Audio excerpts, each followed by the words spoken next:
প্রাণের কীর্তন। নমস্কার, আবার আমি চলে এসেছি আপনাদের সকলকে সঙ্গে নিয়ে। আজ প্রাণের কীর্তন অনুষ্ঠানে আপনারা রয়েছেন রঙিন টিভির পর্দায়। আমরা প্রতিদিনই আসি শ্রীকৃষ্ণ মাহাত্ম্যকে সঙ্গে নিয়ে। আমাদের এই বাংলা সাহিত্যের শ্রীকৃষ্ণ অনুষঙ্গ নিয়ে যা যা কথিত রয়েছে, অর্থাৎ কীর্তনকে যদি আমরা ধরে নিই তারই একটি অনুষঙ্গ বা একটি মাধ্যম, তাহলে বলতে হয় যে আমাদের এই সাহিত্যে বহু সময় বহু কবি, বহু মনীষী তারা এসেছেন এবং তারা নিজেদের নানান ভাবনা চিন্তা তাই দিয়ে তারা তাদের নিজেদের উপাচার সাজিয়েছেন, আমাদের এই সাহিত্যকে আরো সমৃদ্ধ করেছেন। এমনই এক কবি তিনি লিখলেন, যদিও এ কথা পদাবলী থেকে নয় বা কীর্তনের সঙ্গে এর যোগ নেই, তবু তিনি লিখছেন, শ্যাম তুমি যদি রাধা হতে শ্যাম, আমারই মতো দিবস নিশে জপিতে শ্যাম নাম, কৃষ্ণ কলঙ্কেরই জ্বালা মনে হতো মালতীর মালা, চাহিয়া কৃষ্ণ প্রেম জনমে জনমে জপিতে অবিরাম, তুমি যদি রাধা হতে শ্যাম। শ্রী রাধিকা তো বারে বারে এ কথা শ্রীকৃষ্ণকে বলেছেন, কারণ তাকে সম্পূর্ণ পেয়েও পুরোপুরি তিনি পাননি। সেই যে আকুলতা, সেই যে ব্যাকুলতা, তাই নিয়ে তৈরি হয়েছে মানভঞ্জন। আজকের এই পর্বে যে শিল্পী রয়েছেন আমাদের সঙ্গে, আসুন তার সাথে আমরা এবার পরিচয় পর্ব সেরে নেব। আজকের কথায় গানে শ্রীকৃষ্ণ মাহাত্ম্যে আমরা আরও একবার আসুন অবিচলভাবে ভেসে যাই। শ্রী রাধার মন রমণী মনমোহন বৃন্দাবন বন দেবা, ভজ শ্রী রাধার মন রমণী মনমোহন বৃন্দাবন বন দেবা। শ্রী রাধার মন রমণী মনমোহন বৃন্দাবন বন দেবা, ভজ শ্রী রাধার মন রমণী মনমোহন বৃন্দাবন বন দেবা। অভিনব রাসর শিকবর নাগর নাগরী গণকৃত সেবা, অভিনব রাস রসিক बर नागर नागरी गणकृत सेवा। অভিনব রাসর শিকবর নাগর নাগরী গণকৃত সেবা, अभिनव रास रसिक बर नागर नागरी गणकृत सेवा। श्री राधारमण रमणी मनमोहन वृंदावन वन देवा। भज श्री राधारमण रमणी मनमोहन वृंदावन वन देवा। কালিয় দমন গমন জিত কুঞ্জর কুঞ্জর চিতর তিরঙ্গ, काले गमन गमन जित कुंजर कुंजर चितर तिरंगा। কালিয় দমন গমন জিত কুঞ্জর কুঞ্জর চিতর তিরঙ্গ, काले गमन गमन जित कुंजर कुंजर चितर तिरंगा। গোবিন্দ দাস হৃদয় মণি মন্দিরে, गोविंद दास हृदय मणि मंदिर। গোবিন্দ দাস হৃদয় মণি মন্দিরে, गोविंद दास हृदय मणि मंदिर। অবিচল মূরতি ত্রিভঙ্গ, अविचल मूर्ति त्रिभंग अविचल मूर्ति त्रिभंग। भज श्री राधारमण रमणी मनमोहन वृंदावन बल देवा। श्री राधारमण रमणी मनमोहन वृंदावन बल देवा।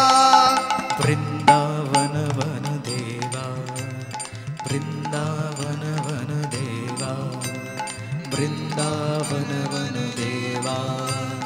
বৃন্দাবন বন দেবা, বৃন্দাবন বন দেবা। আজ শ্রীকৃষ্ণ বিকেলবেলায় সখাগণ সঙ্গে নিয়ে আজ খেলা করছেন বন্ধুদের সঙ্গে নিয়ে। খেলা খেলতে খেলতে আজ কৃষ্ণ আমার বাড়ি ফিরছে, আর এদিকে রাধারানী আমার গোবিন্দের চাঁদ বদন মুখখানা দেখবে বলে বাড়িতে কলসির মধ্যে যে জল রাখা ছিল সে জল ফেলে দিয়ে জল আনার নাম করে আজকের কলসি লয়ে চলেছে যমুনার ঘাটে। একজন খেলা করে বাড়ি ফিরছেন, আরেকজন ওই জল নিয়ে জল আনতে যাচ্ছে যমুনার মাঝে।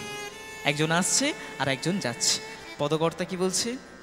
একদিন বড় নাগর শেখর কদম্ব তরুয়া তলে। কিবা একদিন বড় নাগর শেখর কদম্ব তরুয়া তলে। আজ একদিন বড় নাগর শেখর কদম্ব তরুয়া তলে। ওই একদিন বড় নাগর শেখর কদম্ব তরুয়া তলে। বৃষভানু শোপে সখীগণ সাথে যাইছে যমুনা ঘাটে। ওই বৃষভানু সুতে সখীগণ সাথে যাইছে যমুনা ঘাটে। বৃষভানু শোপে সখীগণ সাথে যাইছে যমুনা ঘাটে। ওই বৃষভানু সুতে সখীগণ সাথে যাইছে যমুনা ঘাটে। ধনী আমার যাইছে যমুনা ঘাটে। ধনী আমার যাইছে যমুনা ঘাটে। একজন খেলা করে বাড়ি ফিরছেন আর একজন ওই যমুনার জলে যাচ্ছে। তাহলে দুজনের মধ্যে কি হবে? দেখা হবে। প্রেমিক খেলা করে ফিরছেন, প্রেমিকা যাচ্ছে সেই প্রেমিকের চাঁদবদন দেখবে বলে। দুজনের মধ্যে দেখা হবে, আর দেখা হবে মানে কথা হবে। কিন্তু না, এখানে তা হলো না। কেন? কারণ প্রাণ গোবিন্দের সাথে রয়েছে দাদা বলরাম, আর রাধারানীর সাথে রয়েছে ওই কুটিলা। ওই জন্য গোবিন্দ আমার সংকেত করে রাধারানীকে বুঝিয়ে দিল। কেমনভাবে? আজ রসে রসে খর নাগর চতুর উপনীত সেই পথে। আজ রসে রসে খর নাগর চতুর উপনীত সেই পথে। আজ রসে রসে খর নাগর চতুর উপনীত সেই পথে।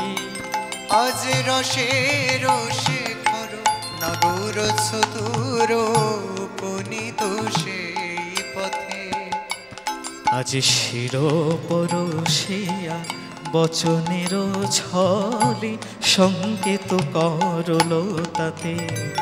ওই শির পরশিয়া বচনের ছলে সংকেত করল তাকে। আজ শির পরশিয়া বচনের ছলে সংকেত করল তাতে। ওই শির পরশিয়া বচনের ছলে সংকেত করল তাকে। বধূ সংকেত করে জানাইল। বধূ সংকেত করে জানাইল। বধূ সংকেত করে জানাইল। বধূ সংকেত করে জানাইল। আজ নিজ পরকেশ পরশ করে সংকেত করে জানাইল। নিজ করকেশ পরশ করে আজ সংকেত করে জানাইল। ওই নিজ করকেশ পরশ করে আজ সংকেত করে জানাইল। সেই নিজ করকেশ পরশ করে আজ সংকেত করে জানাইল। সংকেত করল তাতে। ধনী আমার সংকেত করলো তাতে। রাধারানীকে দেখা মাত্র গোবিন্দ একবার মাথায় হাত বুলিয়ে দিল। ওখানেই গোবিন্দ কিন্তু সংকেত করে দিল যে রাধারানীকে কোথায় যেতে হবে। তাই এত সুন্দর পদ যিনি লিখেছেন তিনি হচ্ছেন কহে চণ্ডীদাসে বাসুলিয়া দেশে শুনলো রাজা রচিয়ে। তাই কহে চণ্ডীদাস বাসুলিয়া দেশে শুনলো রাজা রুচিয়ে।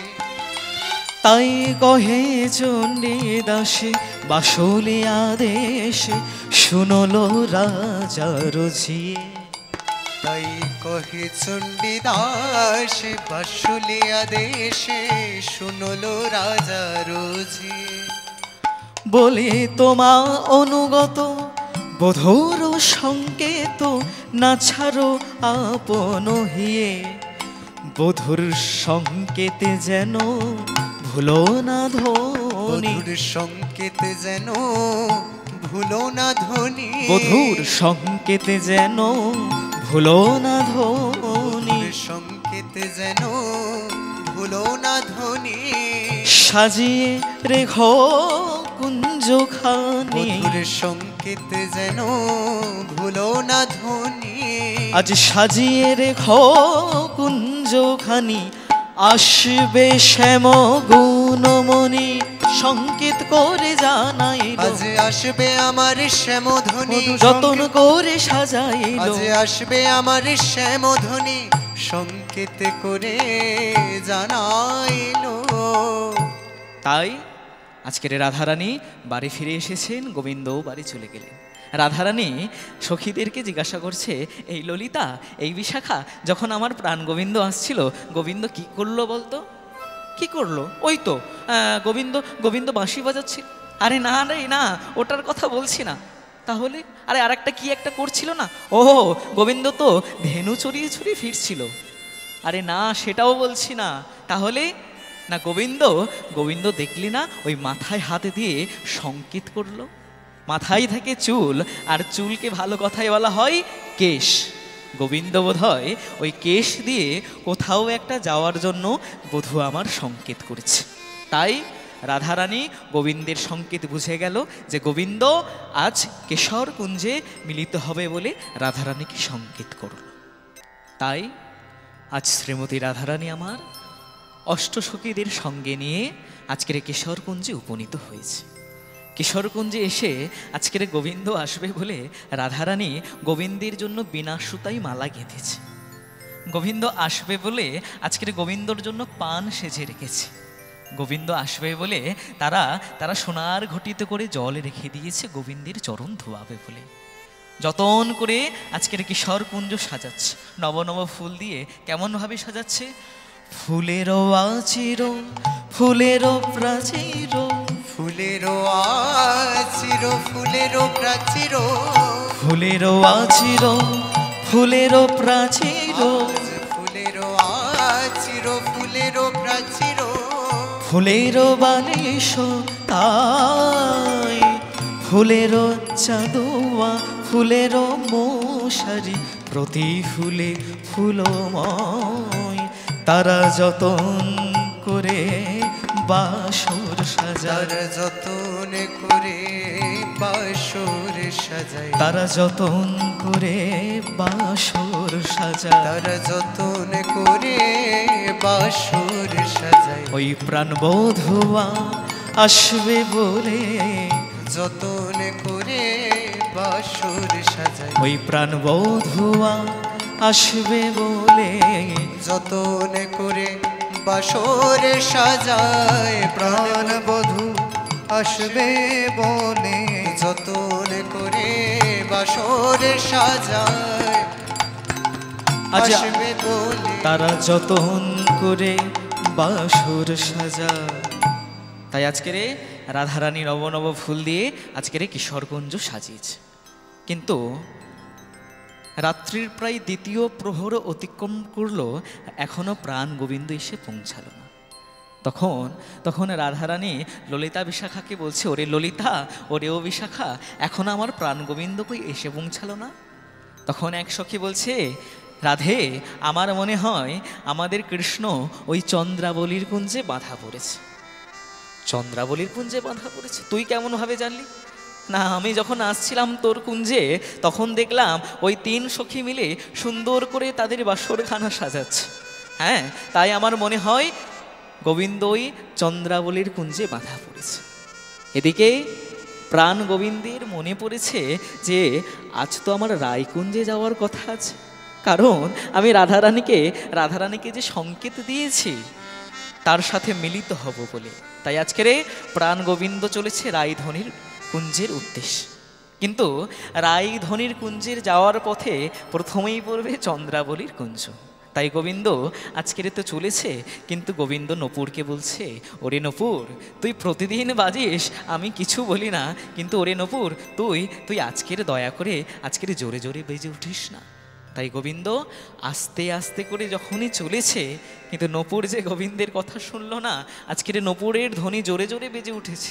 আর যেই না বেজে উঠেছে অমনি চন্দ্রাবলী বলছে, কে যায় কে যায়, নপুর বাজায় কে বাজাই গো, কে যায়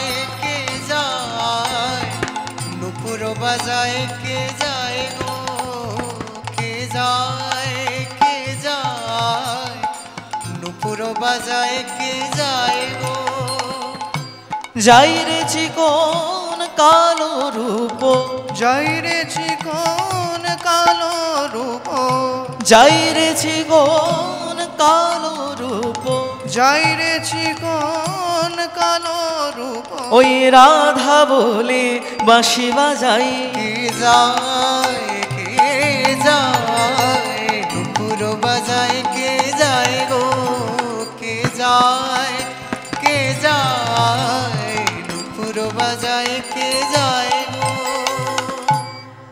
আজকের যেই গোবিন্দের নপুরের ধ্বনি বেজে উঠেছে, আজকের চন্দ্রাবলী ছুটে ছুটে এসে গোবিন্দকে জড়িয়ে ধরেছে। বধূ, তুমি এই রাত্রিবেলার মধ্যে তুমি কোথায় চলেছ? গোবিন্দ মনে মনে ভাবছে যে যদি সত্যি কথা বলি তাহলে যে আমাকে কিছুতেই যেতে দেবে না। তাই গোবিন্দ বলছে, জানো তো, আমার ওই যে ধবলি গায়ের শ্যামলী বাছুরটি হারিয়ে গিয়েছে, তাই আমি সেটিকে খুঁজতে বেরিয়েছি। কিন্তু এত রাত্রিবেলায় তুমি বেরিয়েছ? হ্যাঁ হ্যাঁ হ্যাঁ হ্যাঁ হ্যাঁ কিন্তু গোবিন্দ, তোমার পায়ে তাহলে নপুর বাঁধা আছে কেন? গোবিন্দ, আমরা কি বুঝি না তুমি আমাদের কাছে রোজ রোজ মিথ্যে কথা বলে ওই রায়ধনির কুঞ্জে যাও? চন্দ্রাবলী আজকের গোবিন্দর করজোরে বলছি, গোবিন্দ, আমরা কি তোমায় ভালোবাসি না? আমরা জানি যে চন্দ্রাবলী খুব খারাপ একটি ব্যক্তি, কিন্তু রাধারানী যেমন গোবিন্দকে ভালোবাসে ঠিক তেমন চন্দ্রাবলীও গোবিন্দকে ভালোবাসে। গোবিন্দকে বলছে, গোবিন্দ, আজকেরে তোমাকে যে আমরা যতন করে সেবা করব, তাই আজকেরে গোবিন্দকে কুঞ্জের ভিতরে নিয়ে গিয়েছে চন্দ্রাবলী কুঞ্জের মধ্যে নিয়ে গিয়ে আজকের গোবিন্দকে যতন করে সাজাচ্ছে। গোবিন্দকে মা যশোদা চন্দন মাখিয়ে সাজায়, কিন্তু আজকের চন্দ্রাবলী ভুল করে গোবিন্দকে তার নিজের সিঁদুর কপালে দিয়ে দিয়েছে। গোবিন্দ প্রতিদিন পিতবসন পরে, কিন্তু আজকের গোবিন্দকে চন্দ্রাবলী তার নিজের নীল শাড়িটা পরিয়ে দিয়েছে। সাজাতে সাজাতে আবার ওই চন্দ্রাবলীর নখের আঁচড়ও গোবিন্দের বদনে লেগে গিয়েছে। এই রকমভাবে আজকের সাজাতে সাজাতে চন্দ্রাবলী গোবিন্দের চরণে ঘুমিয়ে পড়লেন। আর এদিকে রাত্রি ভোর হয়ে গেল, আর কুহু কুহু কোকিলার রব শুনে গোবিন্দের নিদ্রা ভঙ্গ হলো। গোবিন্দ মনে মনে ভাবছে, এই রে, আজ তো আমার রায়ধনির কুঞ্জে যাওয়ার কথা ছিল, আমি চন্দ্রাবলীর কুঞ্জে সারা নিশি যাপন করলাম। তাই গোবিন্দ তাড়াতাড়ি করে হাতে বাঁশি নিয়ে আজ ছুটতে ছুটতে চলেছে ওই রায়ধনির কুঞ্জে। আর রায়ধনির কুঞ্জের কাছে এসে বাঁশিটি বাজাতে আরম্ভ করেছে। যেই বাঁশিখানা বাজাচ্ছে তখন রাধারানী ললিতা বিশাখাকে বলছে, দেখ রে দেখ, বোধহয় আমার প্রাণবধূ এসেছে, না হলে এমন করে কে বাঁশি বাজাবে। বিন্দাদুতি আজকের বাইরে এসে দেখছে না যে সত্যি সত্যি আজকের কৃষ্ণ রয়েছে। কৃষ্ণকে দেখে আজকের বিন্দাদুতি বলছে, ও হে কৃষ্ণ, তোমার চাঁদ বদন মুখখানা এমন লাগছে কেন, এমন ফ্যাকাশে হয়ে গেছে কেন, তোমার কি হয়েছে? গোবিন্দ মনে মনে ভাবছে, না না, সত্যি কথা বলা যাবে না, সত্যি কথা বললে যে সর্বনাশ হয়ে যাবে। তাই গোবিন্দ বিন্দেদুতিকে আছে মিথ্যে কথা বলছে। কেমন ভাবে? নীলত পল শ্রীমুখমণ্ডল, নীলত পল শ্রীমুখমণ্ডল, নীলত পল শ্রীমুখমণ্ডল, নীলত পল শ্রীমুখমণ্ডল, ঝামর কাহে ভেলো, নীলত পল শ্রীমুখমণ্ডল, নীলত পল শ্রীমুখমণ্ডল, ঝামর কাহা ভেলো।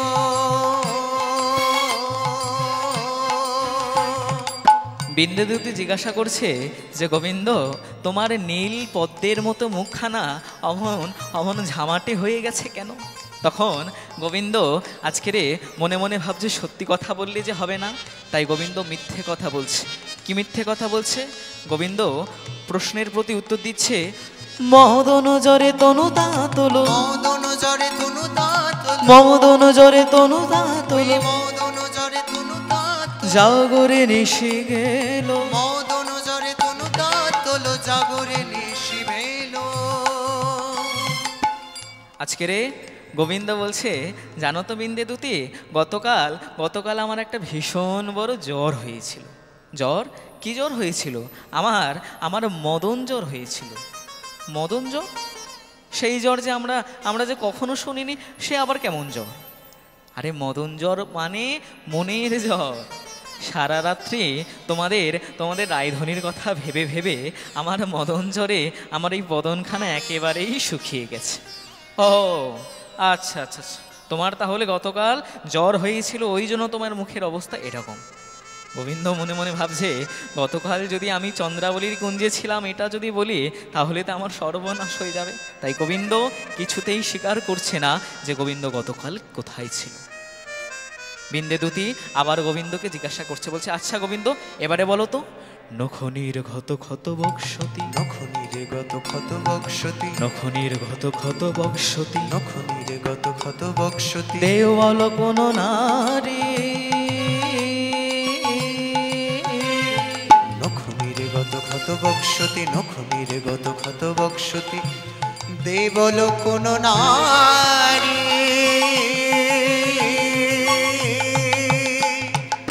বিন্দেদুতি প্রশ্ন করছে যে, ও গোবিন্দ, তোমার বদনে এমন নখের আঁচড় কোথা থেকে এলো?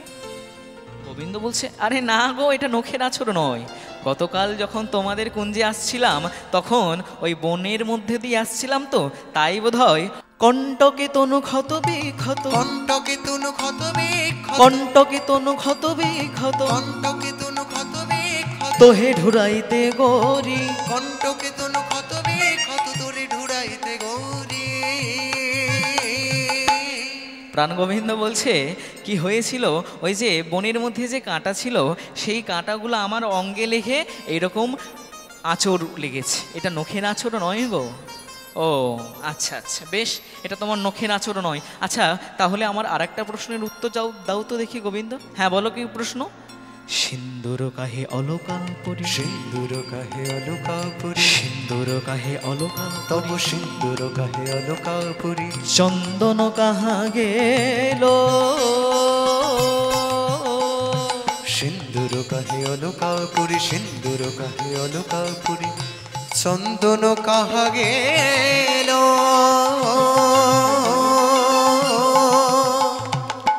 বিন্দেদুতি গোবিন্দকে প্রশ্ন করছে যে, ও গোবিন্দ, তোমার কপালে তো চন্দন থাকে, কিন্তু আজ সিঁদুর কেন দেখতে পাচ্ছি?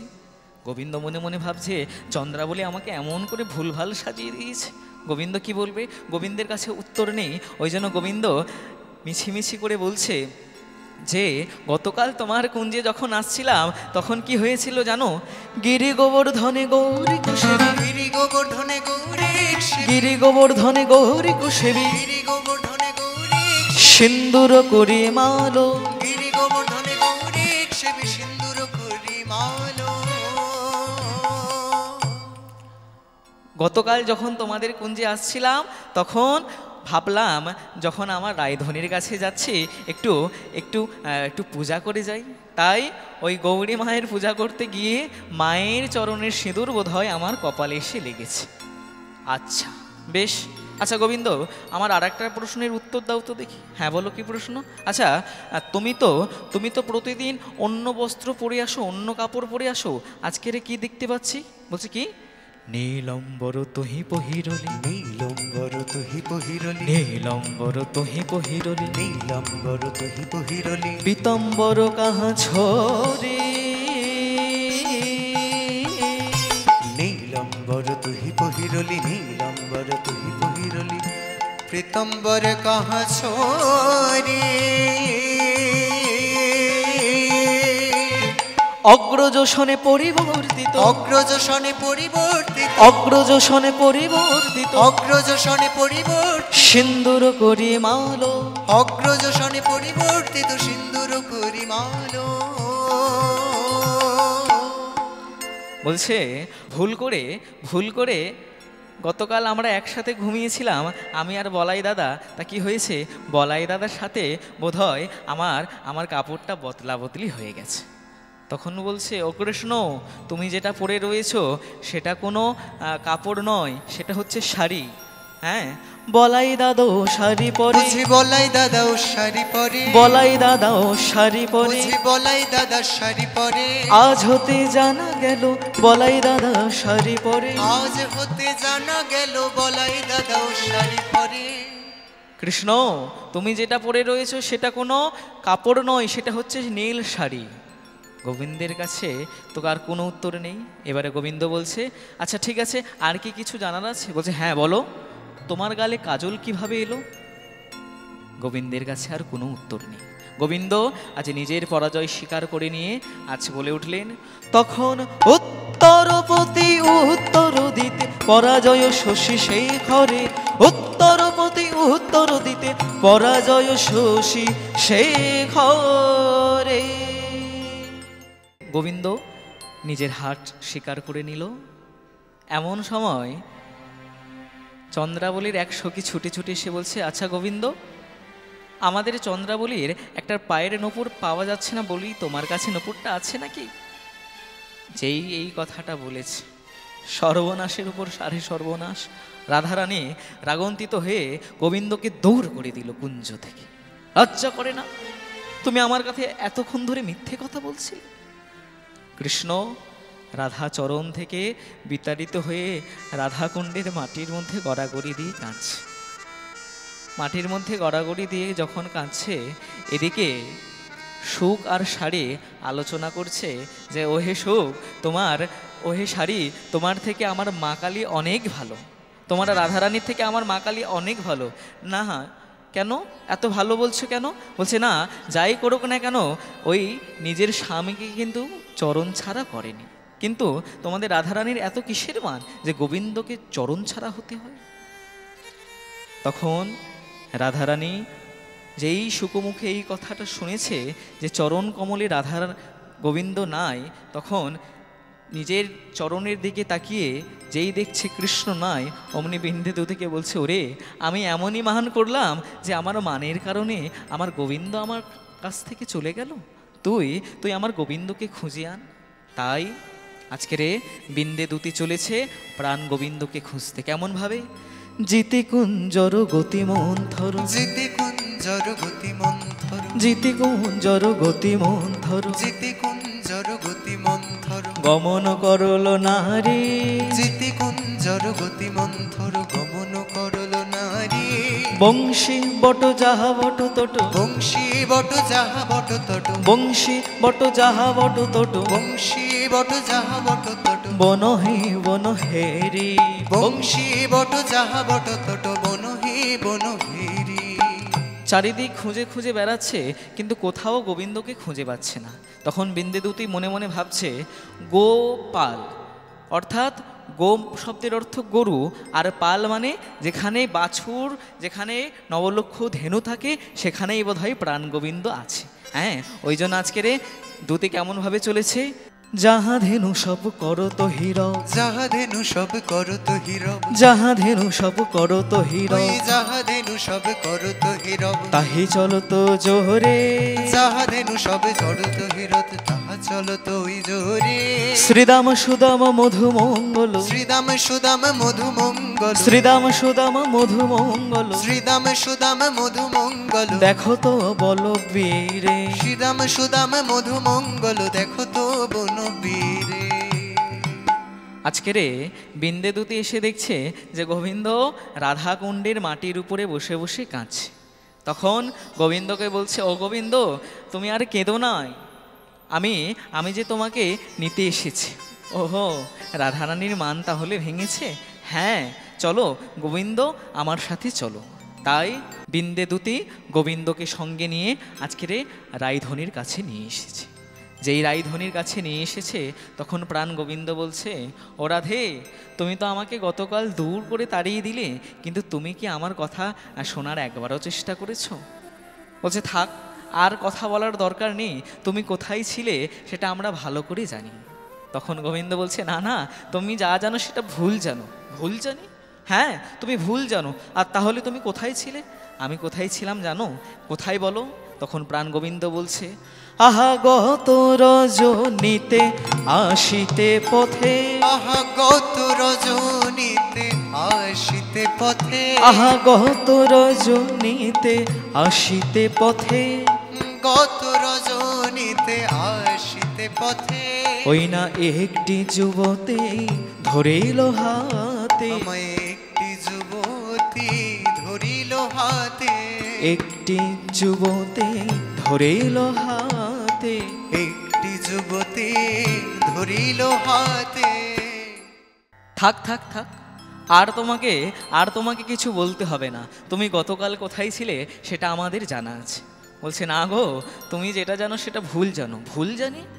তুমি কোথায় ছিলে? তুমি তো চন্দ্রা বলি। না গো, আমি কোথায় ছিলাম জানো?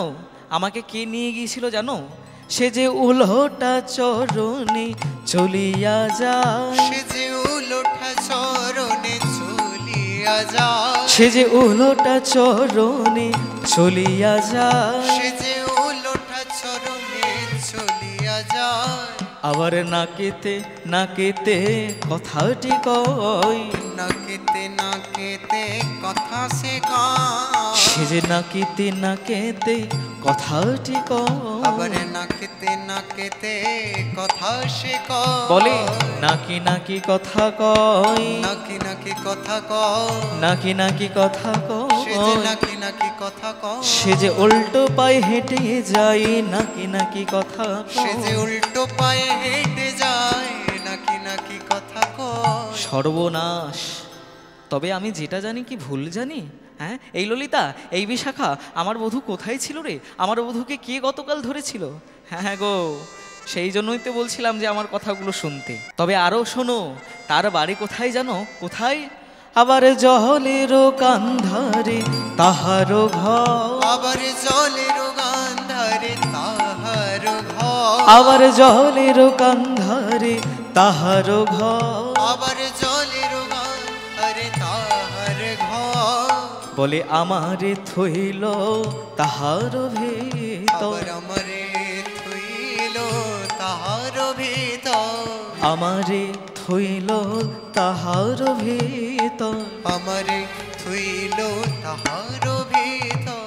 সর্বনাশ! তবে তবে বধূ, তোমাকে কোনো পেতনি ধরেছিল? হ্যাঁ, তুমি বলছো যে উল্টো পায়ে হেঁটে যায়, নাকে নাকি কথা কয়, আবার জলের ভিতরে তার ঘর। তখন ললিতারা হাসাহাসি করছে। এই ললিতা, এই বিশাখা, তোরা হাসছিস কেন? তখন ললিতা বলছে, ওরে রাধে, গোবিন্দ মিথ্যে কথা কিন্তু বলেনি, গোবিন্দ মিথ্যে কথা বলেনি, আর তুইও সত্যিটা বুঝতে পারলি না। গোবিন্দকে যে ধরেছিল সে ওই চন্দ্রাবলীর সখা পদ্মা। পদ্মা গোবিন্দকে কুঞ্জের ভিতরে নিয়ে গিয়েছিল, আর পদ্মাই নাকি নাকি সুরে কথা বলে, আর পদ্মা গোবিন্দ ওটাকে পদ্ম ফুল করে নিয়ে ওই জন্য বলল যে জলের ভিতর তার ঘর। তখন রাধারানী বলছে সে যাই হোক, তোরা আর আমার মানটাকে ফিরিয়ে আনিস না, অনেক কষ্ট করে আমার বধূকে ফিরিয়ে এনেছি। তাই রাধারানী আজকের গোবিন্দকে সঙ্গে নিয়ে আজকের ললিতা বিশাখা তারা যুগল বামে দাঁড়িয়ে আজকের নৃত্য করছে। কেমনভাবে? দাঁড়াইলো শ্যামের বামে নবীন কিশোরী, আজ দাঁড়াইলো শ্যামের বামে নবীন কিশোরী, দাঁড়াইলো শ্যামের বামে নবীন কিশোরী, আজ দাঁড়াইলো শ্যামের বামে নবীন কিশোরী। ওই পশু পাখি উন্মত্ত দুহুরূপ হেরি, ওই পশু পাখি উন্মত্ত দোহরূপ হেরি, পশু পাখি উন্মত্ত দুহুরূপ হেরি, ওই পশু পাখি উন্মত্ত দোহরূপ হেরি। তাই গোবিন্দ দাসেতে কহে লীলার মাধুরী, আজ গোবিন্দ দাসেতে কহে লীলার মাধুরী, তাই গোবিন্দ দাসেতে কহে লীলার মাধুরী, তাই গোবিন্দ দাসেতে কহে লীলার মাধুরী। এইখানে হইল আমার লীলার মাধুরী, আজ এইখানে হইল আমার লীলার মাধুরী, তাই এইখানে হইল আমার লীলার মাধুরী, এইখানে হইল আমার লীলার মাধুরী। তাই ভক্তগণ সবাই মিলে বলো হরি হরি, ভক্তগণ সবাই মিলে বলো হরি হরি, তাই ভক্তগণ সবাই মিলে বলো হরি হরি, আজ ভক্তগণ সবাই মিলে বলো হরি হরি। হরি বল হরি বল হরি বল হরি বল, নিতাই গৌর হরি বল, নিতাই গৌর প্রেমানন্দে হরি হরি বল। বল হরি বল, হরি বল হরি বল হরি বল হরি বল। ভীষণ ভালো একটা পর্ব কাটালাম আমরা। জানি আপনারাও আমার সঙ্গে একমত। এই আনন্দকে সঙ্গে নিয়ে এবার যে ফেরার পালা, তবে ফিরতে তো মন চায় না, মনে হয় আপনাদের সঙ্গে বসে থাকি সারা দিন। কিন্তু সময় যে বয়ে যায়, আমাদের দৈনন্দিন জীবনে কত কাজ, আরো কত দায় দায়িত্ব, সর্বোপরি সবকিছু নিয়েই তো আমাদের পথ চলা। হ্যাঁ, অবশ্যই ঈশ্বর ভজন সাধন পূজন আমাদের একমাত্র শক্তি বৈকি। তাকে তো কোনোভাবে আমরা অস্বীকার করতে পারি না, অবজ্ঞা করতে পারি না, আর করবই বা কেন? এই পরম শক্তি আমাদের মধ্যে সদা সর্বদা বিদ্যমান বলেই তো আমরা আমাদের এই পার্থিব জীবনকে এত সুন্দরভাবে প্রবাহিত করে নিয়ে যেতে পারছি। দুঃখ কষ্ট ঝড় ঝঞ্ঝা বিপদ যা কিছু রয়েছে আমাদের মধ্যে মুহুর্মুহু যা প্রতিধ্বনিত হয়ে আসছে আমাদের জীবনে, তা কিন্তু আমরা একমাত্র নিবারণ করতে পারি সেই পরমাত্মাকে স্মরণ করে। তাই তাকে স্মরণ করা আমাদের নিত্যদিনের কাজ। সেই নিত্য কাজে আমরা যতটুকু সময় পাব সেটুকুই মনে হয় তার উপাচার। আজ তবে আসি, আপনারা ভালো থাকবেন। পরবর্তী পর্বে আবার দেখা হচ্ছে আপনাদের সঙ্গে। নমস্কার। প্রাণের কীর্তন।